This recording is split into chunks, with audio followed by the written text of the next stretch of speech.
folks, Aaron here. I'm working through our project on the Kingdom Era Ukulele Project. I'm trying to make an instrument in the style of the 1880s builders with their same hand tools, etc.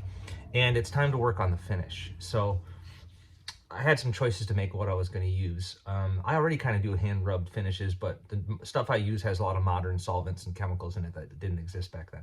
So doing the research, trying to figure out what to use, looking at the old instruments, trying to figure out what's on there. Some of them have been repaired, so I can't really count on that. I decided to use shellac. The only other document I have that kind of helps is that I have a bankruptcy document from a 1917 ukulele factory, and it lists what was in their inventory, and they had a mixture of oil, varnish, and spirits mixed together, like a homemade mixture. And that kind of like oil varnish kind of vibe, a lot of violins are made that way too, or were made that way. So I was thinking I might do that, but then I decided to do shellac because for the 19th century, this was a ubiquitous wood finish all over the world. What shellac is it's like excreted bug poop from a certain bug on a certain tree in Asia. And it comes in these flakes, and it feels like hard tree sap kind of stuff. And you get it in different colors, and you mix it with some sort of alcohol. So here in Oregon, I've been buying this denatured alcohol that's a fuel at my hardware store. It has the lowest water content. You don't want much water in it. Some folks use the grain alcohol that's available at the liquor store, like Everclear or whatever. This has been working well for me.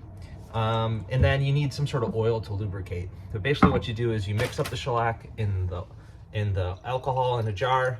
If you're gonna tint it, you tint it, and it takes a day or so to really dissolve.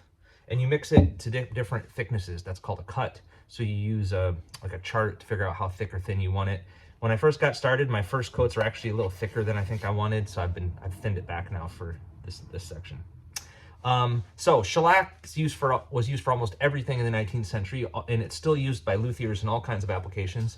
It's most famous though as part of the French polishing method. So French polish is a method to put shellac on, and it is what like old high style furniture has, where it's that like glossy sheen mirror finish, and a lot of instruments are done that way too.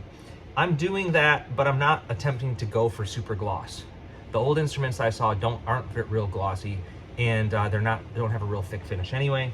Also, if we look at that 1917 movie that Henry Ford made in the Nunez factory, at the very end they show their factory worker holding the instrument, and he's got a pad in his hand, and he's polishing, he's buffing, and he's using the same technology I'm talking about here.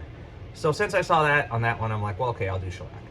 What it is I've got a piece of like cheesecloth, and you can just keep this in the jar and it just kind of stays wet forever. Cheesecloth, and then I've got another one inside. So what I'll do is give it a little dip, wring it out, tamp it off on my paper towel, and then I'll put this inside the wrapper, and then you give it a twist and you try to get a good flat pad from it, and then tamp it off again.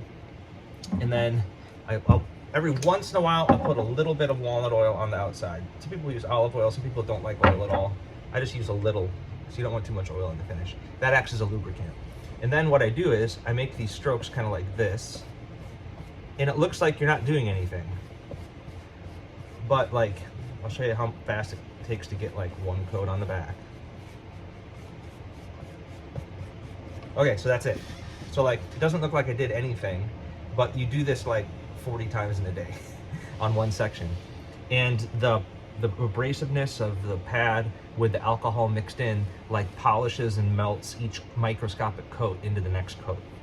So I learned how to do this from watching Robbie O'Brien online, and then also Carrie Char in Portland gave me tips, and Craig Wilson gave me a lot of advice as well. This is the fourth instrument I've done this on, and it feels like you're going down the rabbit hole of a new esoteric mystery, and you are finally ready for the secrets of French polish. And yeah, it's kind of fun.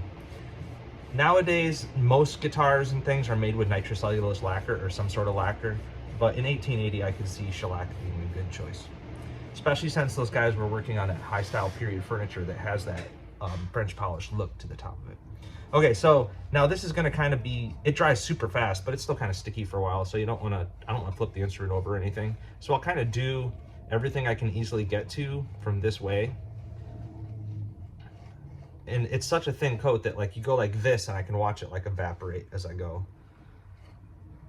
I'll like do this and then just like leave it on the bench, put my pad back in the jar, walk away, go do something else. Next time I walk by, I'll stop and do another couple minutes of it. Oh, pardon the air compressor.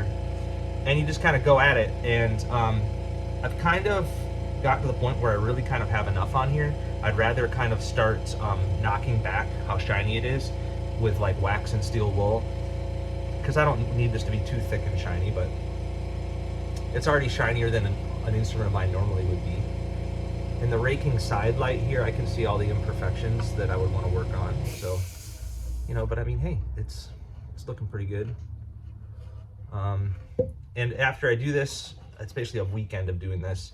I'll hang it up and let it sit for like a week or longer until it cures harder before I polish it back.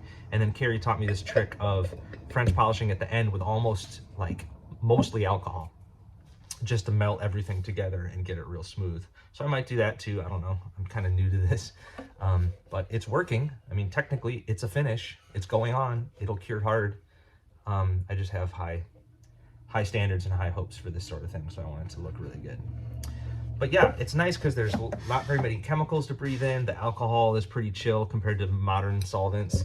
And it's kind of self-contained. You mix it yourself. It's all right here. It is very repairable in the future. I learned how to do it originally to do repair work, because if you're working on an old instrument, shellac sticks or other things stick to it really well. So if I don't know what an old instrument has, I need to do a touch-up, I'll use shellac and then kind of maybe go on from there. It's just a great way to fix lots of little problems in the shop. So I'm a newbie, be kind, but it's going pretty well. Cheers.